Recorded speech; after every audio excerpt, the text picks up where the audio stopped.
கிளியராக எனக்கு ஃபீல் ஆச்சு. இதுதான் ஃப்யூச்சர் ஆஃப் ப்ரோக்ராமிங், இதுதான் ஃப்யூச்சரில் நம்ம பண்ண போகிறோம் அப்படின்னு கிளியராக எனக்கு ஒரு பெரிய ப்ரோக்ராம் சொல்லிட்டு இதை நீங்கள் இப்படி இப்படி எழுதுங்க இப்படி எழுதுங்க ஃபிக்ஸ் ஆகிரும் சொல்லுது. ஆனால் அவ்வளோ ஈஸியாக இருக்குது. ஆனால் அங்கே தான் ஒரு ட்விஸ்ட்டு. ஸோ ஒன்றுமே தெரியாமல் இருக்கிறவங்களால ஒன்றுமே அது பண்ண முடியலை. ஆமாம், கோடும் இருக்குது, சொல்யூஷனும் இருக்குது. அந்த கோட் தெரியாதவங்களால ஒன்றும் பண்ண முடியல. கொஞ்சம் ஏஐ வந்து முன்னாடி காய்கறி வெட்டிட்டு இருக்கோம்னா முன்னாடி மொட்டையாக இருக்கிற கத்தி வச்சு வெட்டிட்டு இருந்தோம். இப்போ ஷார்ப்பான கத்தி வச்சு வெட்டுறோமே தவிர காய்கறியும் ஒன்று தான், வெட்டுறவங்களும் அதே ஆள் தான். ஐடியில் எதை ரிப்ளேஸ் பண்ண போதுன்னா ஃபஸ்ட்டு மேனுவல் டெஸ்டர்ஸ் ஜாபை ஐ திங்க் ரிப்ளேஸ் பண்ணிடும்னு நினைக்கிறேன். அது ஓவராலாக ஏன் அது சேலஞ்சிங்காக இருக்குன்னா நம்மளால் மெஷர் பண்ண முடியல. இப்போ ஆறுமுகம் வந்து ப்ரீ ஏஐ வந்து இப்படி வேலை செஞ்சுட்டு இருந்தாரு, இப்போ ஏஐ டூல்ஸ்லாம் வந்துருச்சு, இப்போ ஆறுமுகம் எப்படி வேலை செய்கிறாரு, ஏஐ டூல்ஸ்லாம் கொடுத்தாச்சு இப்போ. ஸோ எப்படி ப்ரொடக்டிவிட்டியை எப்படி மெஷர் பண்ணுறது? ஸோ அடுத்த பாட்காஸ்ட் ஏஐ அதை பற்றின அடுத்த பாட்காஸ்ட், போன பாட்காஸ்ட் வந்து பேசியிருந்தோம். அதில் வந்து நிறைய ப்ரொடக்டிவிட்டி பற்றி பேசியிருந்தோம். இந்த வாரம் நம்ம ஜாப்ஸ் ரிலேட்டட் எந்த ஜாபெல்லாம் வந்து ஏஐயால் போகுது, எந்த ஜாபெல்லாம் இருக்க போகுதுன்றதை பற்றி பேச போகிறோம். ஸோ அகைன் பருதி நம்ம கூட இருக்கார். ஹாய் பருதி. ஹாய். இந்த வாரம் ஏஐல என்ன பண்ணீங்க? ஏதாவது நம்ம ஒர்க்கில் பண்ணோமா? நான் நிறைய பண்ணேன். ஸோ நீங்கள் என்ன பண்ணீங்க இந்த வாரம் வந்து சில ஏஜென்டிக் டூல்ஸ்க்கெலாம் எனக்கு ஆக்சஸ் கிடச்சிச்சு. ஸோ அதெல்லாம் எக்ஸ்பெரிமெண்ட் பண்ணேன். கிளாட் கோடுன்னு ஒன்று வந்துருந்துச்சு. அதே மாதிரி முன்னாடியே வந்திருந்தது, அதுக்கான எனக்கு இப்போ தான் ஆக்சஸ் கிடச்சிச்சு. ஸோ அது வந்து யூஸ் பண்ணி பார்த்தேன். ஸோ ஆல்ரெடி நான் முன்னாடி பேசியிருந்தேன் எம்சிபி சர்வர் அதை பற்றிலாம். ஸோ அதெல்லாம் வந்து இதோட இன்டெகிரேட் பண்ணி ஒர்க் பண்ணும்போது கிளியராக எனக்கு ஃபீல் ஆச்சு, இதுதான் ஃப்யூச்சர் ஆஃப் ப்ரோக்ராமிங், இதுதான் ஃப்யூச்சரில் நம்ம பண்ண போகிறோம் அப்படின்னு. வந்து யூஸ்வலாக வந்து ஒரு ஒரு டாஸ்க்கை வந்து 1 வீக்கில் பண்ணுறத வந்து பண்ணிவிட்டு அதுக்கிட்ட கொடுத்துட்டேன்.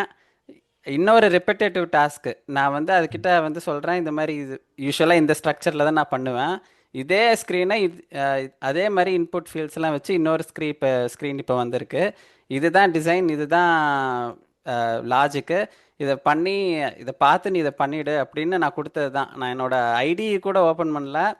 அது வந்து ஃபுல்லுத்தையும் அப்படியே எடுத்து அப்படியே ready to go to GitHub PR request வரைக்கும் அதுவே பண்ணிடுச்சு. அதுவே எனக்கு வந்து ஷாக்கிங்லி சர்ப்ரைசிங்காக இருந்துச்சு. எப்படி இவ்வளோ அக்யூரேட்டாக பண்ண முடியும்? அதான் 4-5 தப்பாவது பண்ணியிருக்கோன்னு பார்த்தா ஒரு தப்பு கூட என்னால் கண்டுபிடிக்க முடியல. மேபி என்னோட சினாரியோ ரொம்ப சிம்பிளாக இருந்திருக்கலாம். ஸோ இந்த டூல் வந்து என்னோட ப்ரொடக்டிவிட்டி இன்னும் பல மடங்கு இன்க்ரீஸ் ஆக்கிரும்னு நினைக்கிறேன். அதே நேரத்தில் இதே மாதிரி அமேசானில் வந்து கிரோன்னு சொல்லி ஒரு டூல் இந்த வாரம் ரிலீஸ் ஆயிருந்தது. ஸோ இந்த கோ பைலட்டு, கிளாடு, இந்த மாதிரி நிறைய டூல்ஸ் இருக்குல்ல, அது கூட அமேசானும் இப்போ கிரோன்னு சொல்லி ஒன்று லான்ச் பண்ணியிருக்காங்க. அது லான்ச் பண்ணி ஃபஸ்ட் டே வந்து எல்லாருக்கும் ஃப்ரீயாக கொடுத்தாங்க. ஆனால் அதுக்கப்புறம் பயங்கர டிமாண்ட் இன்க்ரீஸ் பண்ணி இப்போ அதை வெயிட் லிஸ்ட் ஆக்கிட்டாங்க.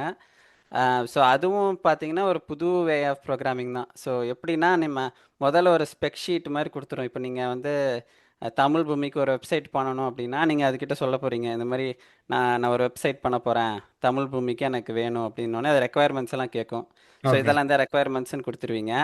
அப்புறம் அது சொல்லும், ஓகே நம்ம இந்த ப்ராஜெக்டை 5 ஃபேஸாக பிரிச்சுக்கலாம், 5 ஃபேஸில் இது ஃப்ரண்ட் எண்டு, இது பேக் எண்டு, இதுதான் டேட்டா பேஸு அப்படின்னு சொல்லி கொடுக்கும். ஸோ நீங்கள் அந்த ஃபேஸில் ஒரு ஃபேஸை எடுத்துக்கிட்டு நீ முதல்ல MySQL டேட்டா பேஸ் க்ரியேட் பண்ணிவிடு, அதில் இந்த டேபிள்ஸ்லாம் நம்ம க்ரியேட் பண்ணணும் அப்படின்னு சொன்னீங்கன்னா அது வந்து நம்ம கோட் பண்ண மாட்டோம், அதுவே வந்து ஒவ்வொரு ஃபேஸாக எடுத்து முடிச்சுட்டு அதுவே யூனிட் டெஸ்ட் எழுதி டெஸ்ட் பண்ணிவிட்டு டிப்ளாயும் பண்ணிடும். நம்ம அந்த ஸ்பெக்கை மட்டும்தான் க்ரியேட் பண்ணணும்.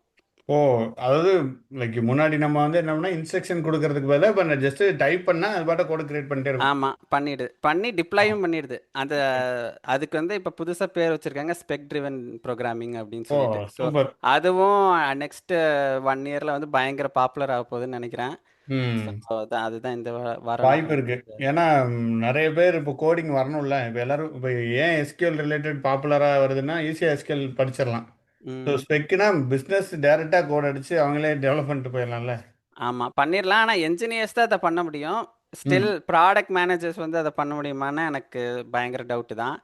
ஏன்னா ஜஸ்ட் கோடை க்ரியேட் பண்ணிடுச்சு, அது டிப்ளாய் பண்ணிடுச்சுன்றதுனால அதை நம்ப முடியாது. ஒரு ஒரு குட் என்ஜினியர் ஸ்டில் அதிலிருந்து அது என்ன கோட் எழுதியிருக்குன்றதெல்லாம் ரிவ்யூ பண்ணி தான் பண்ணணும். பட் தீஸ் டூல்ஸ் ஆர் என்ன பயங்கர குவிக்காக நம்ம ப்ரோக்ராமிங் ப்ராக்டிசஸை மாற்ற போகுதுன்னு நான் ஃபீல் பண்ணுறேன். கரெக்ட். நான் என்ன பண்ணேன் இந்த வாரம், எஸ் கோ பைலட் ஸ்டார்ட் பண்ணி இப்போ நான் back to office after 4 months. So hmm. கோ பைலட்டை திருப்பி எல்லாம் இன்ஸ்டால் பண்ணி அக்சஸ்லாம் வாங்கி ஒர்க் பண்ண ஆரம்பிச்சு ஸ்டார்ட் பண்ணேன். கோ பைலட் லைக் நான் போகும்போது ரொம்ப இனிஷியல் ஸ்டேஜில் இருந்துச்சு. இப்போ ம். பார்த்தா ஒரு கொஸ்டின் கேட்டால் ஒரு எரர் அப்படியே ஃபிக்ஸ் பண்ணி கொடுக்குது. என்னடா இவங்க ஓகே. நம்ம ஒரு நாள் எடுப்போம்டான்ற மாதிரி டக்குன்னு ஃபிக்ஸ் பண்ண முடியுது. ஸோ ம். அந்த நீங்க எந்த லெவலில் லாங்குவேஜ் யூஸ் பண்ணி ஆமாம், யூஸ் ஸ்கேலா. கேலா தான். ஓகே. ஸ்காலா ஸ்பார்க் அந்த இதில் யூஸ் பண்ணும்போது ஸ்காலா எதுவுமே இல்லை, ஜஸ்ட் அந்த எரர் எடுத்து அதில் போட்டால் அது ஆன்சர் சொல்லுது, இதை பண்ணுங்கன்னு சொல்லுது. இந்த ஒரு பெரிய ப்ரோக்ராம் சொல்லிட்டு இதை நீங்கள் இப்படி இப்படி எழுதுங்க, இப்படி இப்படி எழுதுங்க ஃபிக்ஸ் ஆயிரும்னு சொல்லுது. என்னடா அவ்வளோ ம். ஈஸியாக இருக்குது. ஆனால் அங்கே தான் ஒரு ட்விஸ்ட்டு.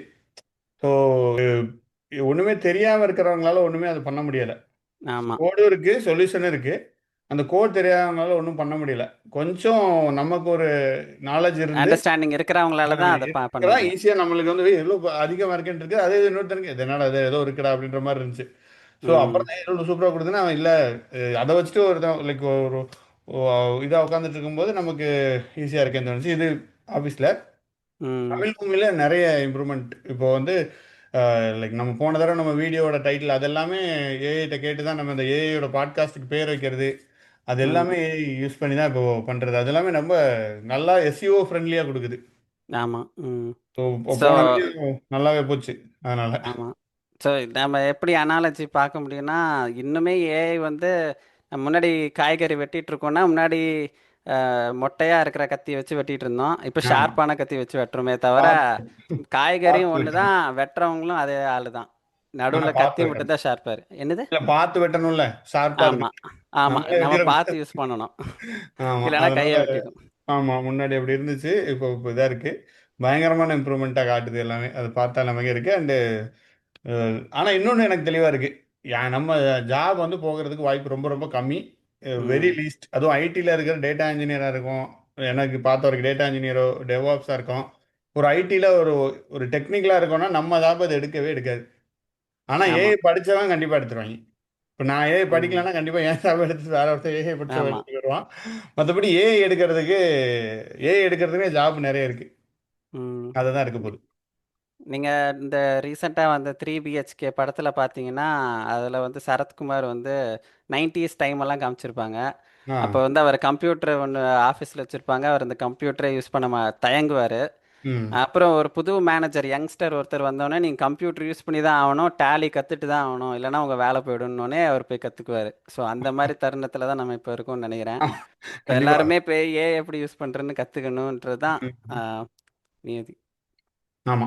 அதுவும் ஐடில லைக் ஐடி இல்லாம நெறைய இதுல நெறைய ஜாப் அது ரிப்ளேஸ் பண்ண போது. அது தெரியுது. ஐடில எத ரிப்ளேஸ் பண்ண போதுன்னா, ஃபர்ஸ்ட் மேனுவல் டெஸ்டர்ஸ் ஜாப ஐ திங்க் ரிப்ளேஸ் பண்ணிரும்னு நெனைக்கிறேன். அதுவே ம். ஓவராலா பார்த்தா டாப்ல தான் வருது. நம்ம பண்ண ஆமா. ரிசர்ச்லயுமே. ஏன்னா டெஸ்ட் மேனுவல் டெஸ்டிங் எல்லாமே இதுவே பண்ணிரும்ன்றது தான் லுக் லைக் அந்த இதோட ஜாப ரிப்ளேஸ் பண்ண வாய்ப்பு இருக்கு. நெறைய ஹை ரிஸ்க்ல இருக்கு. ம். அப்புறம் ஆமா. Unit test cases. ஆனா யூனிட் டெஸ்ட் கேசஸ்க்கு தனியா யாரும் கிடையாது. எழுதுறதுக்குன்னு அதுக்கு டெவலப்பர் கிடையாது. ஸோ ம். டெவலப்பர் தானே பண்ணுவாங்க. ஆமா. ஸோ ஆனா அத வந்து கொஞ்சம் ஃபாஸ்ட் பண்ணி விட்டுரும். நம்ம ம். யூசுவலா அதுக்குன்னு ஒரு டே ஸ்பெண்ட் பண்றோம் ஆமா. அப்படின்னா, இப்ப நீங்க ஸ்பெக் குடுத்தா அத யூஸ் பண்ணி அது அதுவே கிரியேட் பண்ணி எழுதிரும். குடுத்துரும். கரெக்ட். அப்புறம் பேசிக்கா அந்த லைக் இதுல டேட்டா என்ட்ரி ஜாப்ஸ்லாம் இருக்குல்ல. அதெல்லாம் ம். கண்டிப்பா தூக்கிரும்னு நெனைக்கிறேன். ஆமா. டேட்டா அ என்ட்ரி ஜாப்ஸ். அப்புறம் கால் பேசுறது, வெளியில இருந்து சாட்ல பேசுவோம்ல. இப்ப அதுவே பேசிக்கிட்டு இருக்கு நல்லா. ஆமா. இந்த டிரான்ஸ்கிரிப்ஷனு இந்த மாரி வீடியோல பேசுறத ஒருத்தவங்க உட்காந்து கேப்ஷன்ஸ் எழுதிட்டு ஆ. இருப்பாங்க. இனிமே அதெல்லாம் வந்து ஆட்டோமேட்டிக்கா ஏஐ பண்ணிடும் ஈஸியா. ஆமா. ஆமா. ஆனா, அதுல வந்துட்டு இது நம்ம Spotifyல நம்ம பேசுற பாட்காஸ்ட் தமிழ்ல பேசுறத ரொம்ப நல்லா டிரான்ஸ்கிரைப் பண்ணுது. ஆனா, ம். மத்த டூல்லாம் அந்த அளவுக்கு பண்ண மாட்டேங்குது. ஒரு ரொம்ப அவங்க நல்ல அக்யூரேட்டான டூல்ஸ் யூஸ் பண்ணுவாங்களோ என்னமோ இங்க 2 இன்டர்னலா. ட்ரெயின் பண்ணியிருப்பாங்களோ என்னமோன்னு. கரெக்ட்டா. ம். நெறைய அவங்க டேட்டாவும் இருக்கும் பாட்காஸ்ட்ல. ம். இப்ப நீங்க அதனால சாட் ஜிபிடில வாய்ஸ் மோட் ஓபன் பண்ணி நீங்க ஆக்சுவலி தமிழ்ல பேசலாம். அதுவும் ஆ. தமிழ்ல ரெஸ்பாண்ட் பண்ணும். ஸோ அது நல்லா அண்டர்ஸ்டாண்ட் பண்ணிக்குது. பட் அதனோட டிரான்ஸ்கிரிப்ட் போய் பார்த்தீங்கன்னா ஒரு 2 தப்பு இருக்கும். 1, 2 இருக்கும். பட் அதுக்கு புரிஞ்சுக்கிற அளவுக்கு அதுக்கு தமிழ் நல்லாவே புரியுது சாட் அப்பா! ஜிபிடிக்கு. அந்த அளவுக்கு வந்துட்டு இருக்காங்களா? பார்த்து ம். தான் ஹேண்டில் பண்ணணும் போல இருக்கு. அப்புறம் இந்த எல்1 சப்போர்ட் சிஸ்டம் அட்மின்ட்டு சொல்றாய்ங்க. அது ரிமூவ் பண்ணிருமா என்ன? அது கம்பெனியை பொறுத்துன்னு நினைக்கிறேன். ரொம்ப பேசிக்கான சிஸ்அட்மின் ரோல்ஸ் எல்லாம் எடுத்துருவோம் தான் நான் நினைக்கிறேன். ஆமா, பேசிக் பட் ஹை லெவல் ரோல்ஸ்லாம் இன்னும் எடுக்குமான்னு எனக்கு இன்னும் கான்ஃபிடன்ஸ் இல்ல. ஆமா. அது நம்ம ஹை லெவல் ரோல்ஸ் எடுக்கிறதுக்கு வாய்ப்பு ரொம்ப கம்மி. ஏன்னா, ம். லைக் அத்தனை இதுல இருக்கும்போது ஒரு ஆள் தேவைப்படுவாங்க ஹியூமன். இல்லாம ஜஸ்ட் ஏஐ எல்லாம் பார்த்துக்கோன்னு சொல்லிட்டு இருக்க முடியாதுல்ல. ம். அப்ப அது எடுக்காது. அப்புறம் நெட்வொர்க்கிங் மானிட்டரிங் அத கண்டிப்பா மானிட்டர் பண்றது. முன்னாடி அதுக்கே உட்காந்து கோட் எழுதி ப்ரோகிராம் எழுதிட்டு இருப்போம். ஸோ இப்போ அத ஆமா. வந்துட்டு இது எடுக்க போகுதுன்னு நான் நினைக்கிறேன். ஏஐ வந்துட்டு அது உட்காந்து மானிட்டர் பண்ணும் பெட்டரா நம்மளோட. ம். ஸோ அத கண்டிப்பா இட் வில் டேக். ஆமா. Manual tester, basic system admin, basic front and admin எடுத்துருக்குன்ற மாதிரி சொல்லுது சாட்ஜிபிடி. ஓகே. அது நெறைய உண்மைதான் நெனைக்கிறேன். இப்ப முன்னாடிலாம் பார்த்தீங்கன்னா, இப்போ இப்ப நான் வந்து ஒரு ஃப்ரண்ட் எண்ட் என்ஜினியர்னு வச்சுக்குவோம். ம். நான் வந்து யூசுவலா எனக்கு ஒரு டிசைனர் வந்து டிசைன் பண்ணி குடுத்து, அந்த டிசைன தான் நான் ஆப்பா டெவலப் பண்ணுவேன். ஆனா, இப்ப நானே என் பெர்சனல் ப்ராஜெக்ட் ஒர்க் பண்ணணும் அப்டின்னா, எனக்குன்னு ஃப்ரண்ட் எண்ட் டிசைனுக்குலாம் இப்ப இது இருக்காது. ஸோ இப்பலாம் வந்து நம்ம ChatGPT கிட்ட கேட்டோம்னா, அதுவே டிசைன்ஸ் எல்லாம் குடுத்துருது. ஸோ அத நம்ம யூஸ் பண்ணி ஆப் பில்ட் பண்ண முடியுது. அதே மாரி ஃபிக்மால ஏஐ வந்துருச்சு. ஸோ ம். அதுவும் நெறைய ப்ரோட்டோடைப் அதுவே பில்ட் பண்ணி குடுத்துருது. ஸோ ஆமா, அந்த மாரி பேசிக்கான ரூல்ஸ்லாம் அது ரிமூவ் பண்ணிடுதுன்னு தான் நெனைக்கிறேன். ஆமா. கேன்வாலே வந்துருச்சு ஏஐ. கேன்வான்ட்டு ஒரு ம். டூல் இருக்கும். அதுவும் அதுலயும் ஏஐ வந்து பயங்கரமா லைக் பயங்கரமான்னு சொல்ல முடியாது. ஒரு ஹெல்ப் பண்ணுது நமக்கு. இனிஷியல் முன்னாடி வந்து தமிழ்லாம் தப்பு தப்பா எழுதிட்டு இருக்கோம். இப்ப அத ம். கொஞ்சம் பெட்டரா எழுதுது. கொஞ்சம் இம்ப்ரூவ்மெண்ட் இருக்கு. And okay. மெட்டா ஏஐலாம் எப்படி வந்துட்டு இருக்காங்க அவங்க? இப்ப நான் பெருசா அவங்க வந்த மாரி தெரியல. அவங்க ஓப்பன் சோர்ஸா இருக்கிறதுனால நெறைய டூல்ஸ் வந்து அதுதான் யூஸ் பண்றாங்க. இப்போ அவங்களோட லாமா மாடல்ஸ்லாம் வந்து இப்போ ஃபார் எக்ஸாம்பிள் நீங்க வந்து தமிழ் பூமிக்குன்னு ஒரு ஏஐ செய்றீங்க, பில்ட் பண்றீங்க அப்படின்னா, ம். நெறைய ஆப்ஷன்ஸ் இருந்தாலும் இப்போ ஓப்பன் சோர்ஸா இருக்கிறதுல ஒன் ஆஃப் த பெஸ்ட் வந்து லாமா மாடல்ஸ். ஸோ அந்த மாதிரி பார்த்தீங்கன்னா நிறைய ஆப்ஸ் வந்து அது யூஸ் பண்ணுறாங்க. ஸோ அந்த விதத்தில் வந்து உங்களுக்கு தெரியாத அது வந்து லாமா தான் யூஸ் பண்ணுறாங்க அப்படின்ட்டு. ஆனால் நிறைய ப்ராடக்ட்ஸில் வந்து அதை யூஸ் பண்ண ஆரம்பிச்சிட்டாங்க. ஓகே. கரெக்ட். ஆமா. அந்த இதுல ஒண்ணு. அப்புறம் லோகோ கிரியேஷன், வாய்ஸ் அதெல்லாமே கூட ரிப்ளேஸ் பண்ற மாரி தான் சொல்றாங்க. பட் அது ம். எந்த அளவுக்கு லோகோ கிரியேட் பண்றதுல ஒரு கிரியேட்டிவிட்டி நமக்கு தேவை. அத எப்படி அத ரிப்ளேஸ் பண்ணுன்றது தான் எனக்கே தெரியல. அது நம்ம இப்போ ஒரு சின்னதாக ஒரு ஸ்டோர் ஆரம்பிக்கிறேன். எனக்கு வந்து ஹை எண்ட் லோகோலாம் வேணாம். இல்லை நான் ஒரு யூடியூப் சேனல் ஆரம்பிக்கிறேன். எனக்கு ஹை எண்ட் லோகோலாம் தேவையில்ல. பாப்புலர் ஆகி எனக்கு காசு வந்ததுக்கப்புறம் பெரிய டிசைனர் போட்டு பண்ணிக்கலாம். ஆனால் இன்றைக்கே ஒரு லோகோ எனக்கு வேணும் அப்படின்றதுக்கு சாட் ஜிபிடியில் வந்து ஜென்ரேட் பண்ண லோகோ போதும்ல. ஆமா. அதுக்கு போதும். கரெக்ட். இப்ப ம். நம்ம சிம்ம போட்டா அதுவே லோகோ எல்லாமே குடுக்குது. இமேஜே குடுக்குது. ஆமாம். இல்ல அதுவே குடுத்துருது. ம். கொஞ்சம் நல்லா இல்ல. பட் தம்ப்நெயில் குடுக்குது. அதெல்லாம் குடுக்கும்போது அதுவே அத எடுத்துக்கும்ல. So correct. இப்போ நான் நிறைய iOS ஆப்ஸ் இப்போ ரீசெண்டாக பப்ளிஷ் பண்ணியிருக்கேன். ஸோ அதுக்கு எல்லா லோகோவுமே ஜென்ரேட் பண்ணதுமே ஏஐ யூஸ் பண்ணி தான். ம். முன்னாடி வந்து நானே உட்காந்து ஃபோட்டோஷாப்பில் பண்ண வேண்டியிருக்கும். இப்போ ஏஐ கிட்ட இதுதான் என்னோட பழைய லோகோ, இதை வந்து எனக்கு யூனிஃபார்மாக பருதி நெட்ஒர்க்கில் பில்ட் பண்ணுற ஆப்ஸுக்கெல்லாம் இதே ஸ்டைலில் எனக்கு லோகோ ஜென்ரேட் பண்ணி தானா என்னோட ஒவ்வொரு ஆப்புக்கும் ஒரே சேம் ஸ்டைலில் லோகோ க்ரியேட் பண்ணி கொடுத்துருச்சு. ஸோ இப்போ யூனிஃபார்மாக இருக்குது. இப்போ கூகுள் ஆப்ஸுக்கு பார்த்தீங்கன்னா கூகுளோட எல்லா ஆப்புக்கும் ஒரு ஒரு யூனிஃபார்ம் ஸ்ட்ரக்சர் டிசைன் லாங்குவேஜ் இருக்குல்ல, அது மாதிரி இப்போ என்னோட கம்பெனியில் இருக்கிற ஆப்ஸ் எல்லாத்துக்குமே ஒரே ஸ்டைலில் லோகோஸ் வந்துடுச்சு. அதுக்கு ஏஐ யூஸ் பண்ணி பண்றாங்க. ம். நீ இந்த கலர்ஸ் தான் யூஸ் பண்ணணும், பருதி நெட்ஒர்க்கில் இந்த கலர்ஸ் தான் நாங்கள் யூஸ் பண்ணுவோம், இந்த ஸ்டைலில் தான் பண்ணுவோம், இந்த டிசைன் லாங்குவேஜ் தான் யூஸ் பண்ணுவோம். ஸோ இது யூஸ் பண்ணி எனக்கு என்னுடைய 6 ஆப்புக்கும் இந்த புது ஐகான் கிரியேட் பண்ணிவிடு அப்படின்னு கொடுத்தேன். அழகாக கிரியேட் பண்ணி கொடுத்துச்சு. ஆ சூப்பர். இப்போ கிரியேட்டிவ் ஜாபுக்கும் அது கொஞ்சம் கொஞ்சமா வந்துகிட்டு இருக்கு. ஆனா ஆமாம். மேனுவல் இந்த ஜாபை கண்டிப்பா அது ரிப்ளேஸ் பண்ணிரும். லைக் வாட் எவர் நம்ம மேனுவலா இருக்கோ ஒரு ரிப்பிட்டேட்டிவ் டாஸ்க்கை கண்டிப்பா ரிப்ளேஸ் பண்ணும். அந்த ஏஜென்ட்டுக்கு ஏன்னு வேற சொல்றாங்க. லைக் ஆமாம். வந்துட்டு இருக்கு. ஆல்ரெடி நிறைய பேர் இம்ப்ளிமெண்ட் பண்ணிருக்கேன். என் ஃப்ரெண்டு ஒருத்தர் இருக்காரு. அவர் என்ன பண்ணுவார், அவர் என்ன சொல்றாருன்னா, அவர் டெய்லி காலையில போன உடனே அவருக்கு வந்து ஒரு செட் ஆஃப் டாஸ்க் இருக்குமா. அதை ம். அப்படியே ஏஜென்ட்டுக்கே யூஸ் பண்ணி இது பண்ணிட்டாராம். முன்னாடி வந்துட்டு 2 மணி நேரம் ஆகுமா அந்த டாஸ்க்கை பண்றதுக்கு. என்னன்னா ம். நிறைய பேர் ரிப்போர்ட் எடுத்துட்டு வந்து அன்னைக்கு என்ன ரிப்போர்ட்னு பார்த்து ஹைலைட் சம்மரி பண்ணி அந்த சம்மரியை அனுப்பணுமா. So okay. இவர் ஒரு ஏஜென்ட்டுக்கு மாடலை ஃபுல்லாக ரெடி பண்ணி வச்சுட்டு இவர் போயிட்டு ஒரு கமெண்டை மட்டும் கொடுப்பாராம். இது ம். போய் அன்னைக்கு ஃப்ரெஷ்ஷாக இவர் பார்க்க வேண்டிய வேலையெல்லாம் பார்த்துட்டு வந்து கடைசியில் இவருக்கு ரிவ்யூவில் வந்து நிற்குமா, ஒரு கிளிக் மட்டும் பண்ணால் போயிருமா. இவர் ரிவ்யூ இருக்கு ஓகே. கடைசியில். ஸோ அவர் ம். அதை சொன்னார். நான் சொன்னேன் இந்த மாதிரி ஏஐ பற்றி படிச்சிருக்கேன் அப்படின்னு சொல்லும்போது அவர் சொன்னார், இங்கே தான் இருக்கார், ம். யூஎஸ்ல இருக்காரு. அவர் இத்தனைக்கும் ஓகே. நான் டெக்னிக்கல். அவர் வந்து ம். Management, project manager. Okay. So அவர் அவர் ஏஜென்ட்டுக்கு இம்ப்ளிமெண்ட் பண்ணிட்டு இவ்வளோ எனக்கு ஹெல்ப்ஃபுல்லாக இருக்கு நீங்களும் பண்ணுங்கன்னு அந்த வீடியோ ஒன்று அனுப்பிச்சிருந்தாரு. அது ஒரு 2 ஹவர் வீடியோ பார்த்து பண்ணியிருக்காரு. ம். பாரு ரெகுலரில் 2 ஹவர்ஸ் பண்ணுறத ஒரு சிங்கிள் கிளிக் அவருக்கு. ஸோ ம். அவன் 2 ஹவர் அப்போ லேட்டாக லாகின் பண்ணிக்கலாம். லேட்டாக ஆமா. லாகின் பண்ணிக்கலாம் போல. அதான் ஸோ எங்கெல்லாம் பேட்டர்ன்ஸ் வந்து ரிப்பீட்டேட்டிவா இருக்கோ அந்த டாஸ்க்ஸை வந்து நிச்சயமா ஏஐ ரீப்ளேஸ் பண்ணிடும். அப்படிதான் நான் ஃபீல் பண்றேன். அதான் இப்போ ஆந்த்ரோபிக்கோட சிஇஓ கூட எஸ்டிமேட் பண்றாரு 50% ஆஃப் ஒயிட் காலர் ஜாப்ஸ், பேசிக்கான ஒயிட் காலர் ஜாப்ஸை வந்து 2030க்குள்ள ரீப்ளேஸ் பண்ணிடும் அப்படின்னு சொல்லி சொல்றாரு. ஆமாம், முதல்ல ஏஐ ஜாபை ரிப்ளேஸ் பண்ணோம்னா கண்டிப்பாக ரிப்ளேஸ் பண்ண தான் போகுதுண்ணே. லைக் எல்லாருமே ம். அதுவும் லைக் சுந்தர் பிச்சையெல்லாம் பேசும்போது பார்த்தீங்கன்னா ரிப்ளேஸ் பண்ணே சொல்ல மாட்டேங்கிறாங்க. லைக் அதை வந்து ரிப்ளேஸ் ஆக தான் போகுது, பட் எந்த ஜாபுன்றது தானே மேட்ரு. ஏன்னா already job like it's going, நம்ம முன்னாடியே தெரியுது இதனால் ஜாப் குறையுதுன்ட்டு. ஸோ போக தான் போது, ம். பட் எந்த ஜாபுன்றது தான் இதாக இருக்குது. அதான் மேட்ரு. இப்போ நீங்கள் ஏன் அது சேலஞ்சிங்காக இருக்குன்னா நம்மளால மெஷர் பண்ண முடியல. இப்போ ஆறுமுகம் வந்து ப்ரீ ஏஐ வந்து இப்படி வேலை செஞ்சுட்டு இருந்தாரு. இப்போ ஏஐ டூல்ஸ்லாம் வந்துருச்சு. ம். இப்போ ஆறுமுகம் எப்படி வேலை செய்கிறாரு, ஏஐ டூல்ஸ் எல்லாம் கொடுத்தாச்சு இப்போ. ஸோ ம். எப்படி ப்ரொடக்டிவிட்டியை எப்படி மெஷர் பண்ணுறது? ப்ரீ போன வாரம் ஆறுமுகம் போஸ்ட் ஏஐ ஆறுமுகம் எப்படி கம்பேர் பண்ணுறதுன்றதை இன்னைக்கு வரைக்கும் எந்த கம்பெனியாலையும் கிளியராக டிஃபைன் பண்ண முடியல. ஸோ மெட்டாவோ இல்லை கூகுளோ எல்லாருமே இதை தான் ஃபேஸ் பண்ணிட்டு இருக்காங்க. எங்கள் கம்பெனிலையும் ஃபேஸ் பண்ணுறாங்க. ம். எப்படி அது பண்ணலாம்? ஒன் ஆஃப் த வேஸ் வந்து நீங்கள் எவ்வளோ பிஆர் கிரியேட் பண்ணீங்க ஆ, முன்னாடி, கரெக்டு. இப்போ எவ்வளோ பிஆர் கிரியேட் பண்ணீங்க? அது வந்து ஒரு ப்ராக்ஸியாக இருக்கலாம். முன்னாடி வந்து 10 வாரத்தில் 10 பிஆர், இப்போ ஒரே வாரத்தில் 10 பிஆர் அப்படின்னா அது ஒரு ப்ராக்ஸி. நீங்கள் நல்லா ஏஐ யூஸ் பண்ணி நிறைய உங்களால் பண்ண முடியுதுன்னு காமிக்கலாம். பட் ஜஸ்ட் பிகாஸ் உங்களுக்கு நிறைய வேலை கொடுத்துருக்கலாம், அதனால நீங்கள் 10 பிஆர் கிரியேட் பண்ணியிருக்கலாம். இன்னொருத்தருக்கு அதே ஏஐ டூல்ஸ் கொடுத்து கம்மியாக வேலை கொடுத்து அவர் 5 பிஆர் தான் கிரியேட் பண்ணியிருப்பாரு. ஸோ ம். அது எதுவுமே வந்து கரெக்டான மெஷர்மெண்ட் கொடுக்காதே தவிர, ஆம், அது இன்னும் ஸ்டில் நம்ம டிஃபைன் பண்ணாதான் நம்ம கிளியராக அதை வச்சு கண்டுபிடிக்க முடியும். ஆம், ம். இவரை வேலையை வெளில வச்சிருக்கலாமா, இவர் ஏன் நல்லா யூஸ் பண்ணுறாரு, இவர் தூக்கிடலாமா, அந்த மாதிரி டெசிஷன்ஸ்க்கெலாம் வர்றதுக்கு. ஆமாம், கரெக்டா.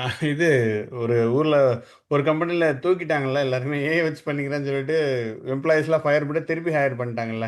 ஆமாம். ஏஐயால் ஒர்க் பண்ண முடியலன்ட்டு. ஸோ ஒரு பில்டர்.ஏஐன்னு ஒரு கம்பெனின்னு நினைக்கிறேன். ஸோ அந்த ம். கம்பெனி என்ன சொல்லியிருந்துச்சு அப்படின்னா, ரீசெண்டாக நிறைய நியூஸில் வந்துச்சு. அவங்க என்ன பண்ணிட்டாங்கன்னா, நீங்கள் வந்து ஒரு டூல் இருக்குது, நீங்கள் இந்த ஒரு கூகுள் மாதிரி ஒரு பாக்ஸ் இருக்கும். நீங்கள் அதில் போயிட்டு உங்களுக்கு என்ன வேணுமோ நீங்கள் கொடுத்துருவீங்க. இப்போ தமிழ் பூமிக்கு ஒரு 1 பேஜ் வெப்சைட் செய்யணும்னு இருக்குன்னு வச்சுக்கோங்களேன். நீங்கள் ம். போய் இந்த இது வெப்சைட்டில் போயிட்டு இந்த மாதிரி எனக்கு ஒரு வெப்சைட் வேணும், அதில் வந்து தமிழ் பூமி ஸ்டூடெண்ட்ஸ்லாம் வந்து இந்த மாதிரி ஃபார்ம் ஃபில்அப் பண்ணால் என்னோட டேட்டா பேஸில் உழுகணும், இதுதான் என்னோட ப்ராடக்ட் அப்படின்னு கொடுத்துட்டிங்கன்னா ஒரு 1 வீக்குள்ளே அந்த ப்ராஜெக்ட் ரெடி ஆகிடும்னு அது சொல்லும். ம்.